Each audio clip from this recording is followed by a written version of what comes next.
Isang mapagpalang umaga sa atin mga bro. May dinala sa atin na Sakura na 502. Galing na raw to sa may gumawa na raw po nito. Kaya lang nagbakasyon yata sa probinsya. Kaya kinuha na lang niya. Baka matagal daw kasi bumalik yung gumawa nito. So nung tiningnan natin, medyo pinutol na yung lahat na yung mga output. Maaaring chinik na niya, kaya lang hindi lang natuloy. Baka may importanteng pinuntahan sa probinsya nila, kaya dinala sa atin mga bro.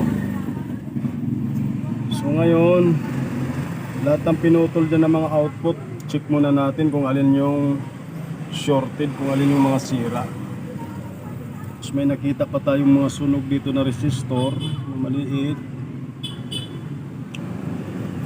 Itong may mga resistor kasi lang tayong nakita. Itong likod sa likod nitong 5 watts na resistor yung katabi niya. So check muna natin lahat ng output mga bro, kung alin yung mga sira. Kasi pinutol na lahat ng terminal Maaaring tinamad yung ginawa, para pinutol na lang para mas mabilis. Kaya check muna natin yung mga output na nakaputol dyan.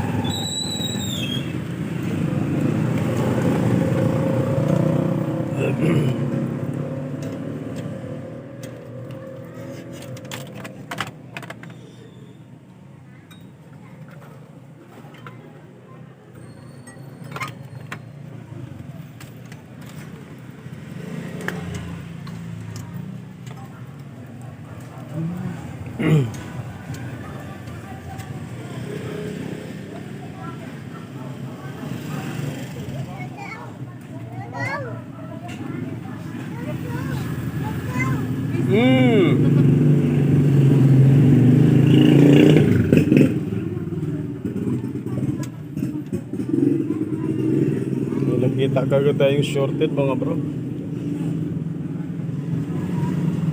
So i-post ko muna mga bro. Medyo alam ko medyo mahaba-habang laban ito kasi tumingin na. Check muna natin lahat yung mga output, pati lahat ng drive. Check muna natin. Ngayon kung may makita tayong mga sirang output, kailangan ma-trace muna natin lahat, mapalitan muna natin lahat ng mga sira dun sa bandang drive bago tayo magkabit ng panibagong output yung mga sira. Kasi medyo mahaba-haba ang laban ito. Kailangan natin ng dubling sipag at tiyaga para magawa natin. Sana magawa natin to. Medyo mahaba-habang trabaho ito. So post ko muna mga bro. Tutuloy natin mamaya. Check ko lang lahat yung mga sira.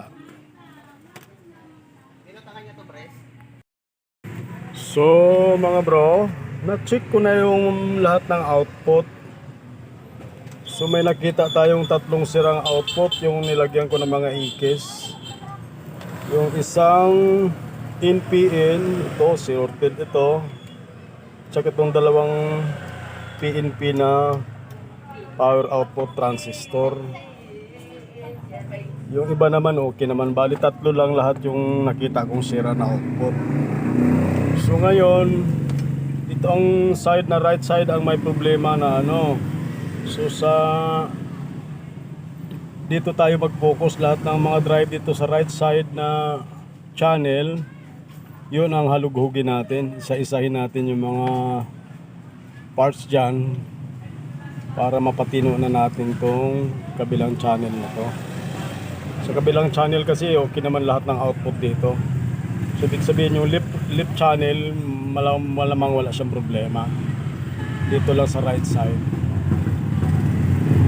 So isa-isahin muna natin mga bro lahat ng drive. Bago natin palitan, kailangan mapatino na natin yung bias muna ng lahat, mapalitan natin yung may problema yung mga drive. Bago tayo magpalit ng output, kailangan maganda na yung bias niya para maiwasan natin masiraan uli ng power output.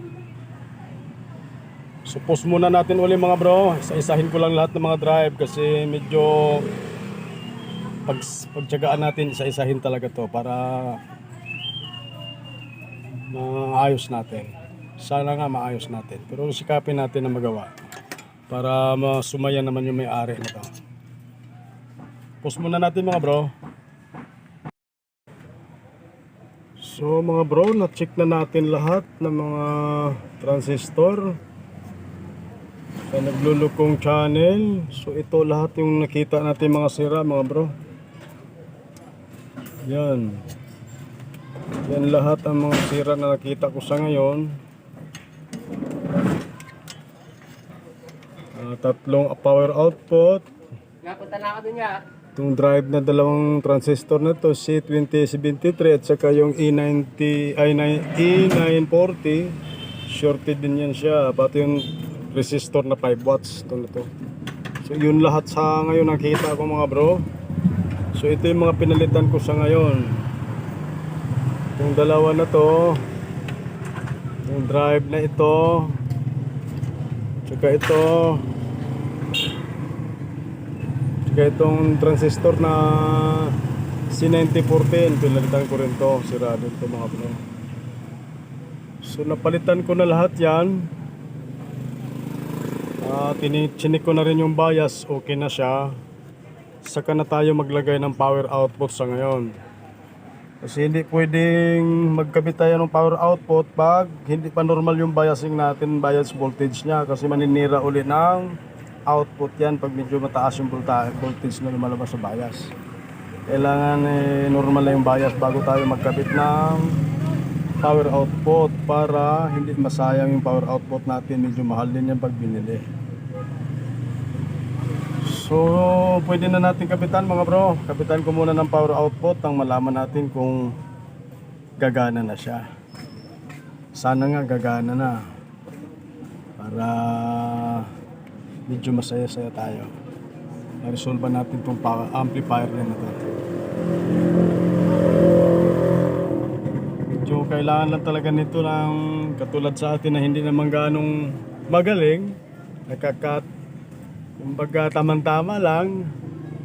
Kailangan lang natin talaga yung dubling sipag at tripling tiyaga para mabuo natin tong ginagawa nating amplifier. Kasi kailangan talaga sa amplifier medyo hindi pwede talaga tong medyo kailangan dito mahaba ang pasensya natin mga bro. Kasi medyo mahaba-haba ang laban kasi ito lalo pag katulad nito na may tumingin na. Hindi basta-basta rin. Kakain din ng oras talaga. Kaya ilang oras pa. So, post ko muna mga bro ha. Kasi kabitan ko ng output para malaman natin kung gagana na siya. So mga bro, naikabit ko na lahat yung output. Testing na lang natin kung okay na to. Sana nga okay na yung tutunog na siya ng maganda. So testing na natin mga bro. Okay na lahat. Ikabit na natin pati mga speaker. Palisting natin na speaker. Try na lang natin mga bro. Sana okay na siya.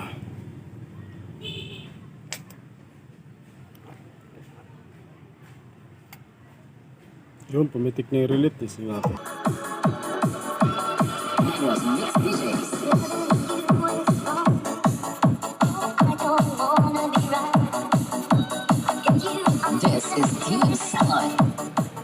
So yun mga bro, okay na, salamat sa Diyos at napatino rin natin, nagawa rin natin. Kaya lang medyo mahaba-habang laban. Medyo inabot din ng ilang oras mga bro. Kailangan lang talaga natin to ng sipag at tiyaga para mabuo natin tong ating ginagawa. Lalo na sa mga baguhan dyan, kailangan talaga mahaba-haba ang pasensya natin mga bro. So testing na lang natin ng matagal-tagal para masubukan natin, para malaman natin talaga kung okay na. This is Team Sun.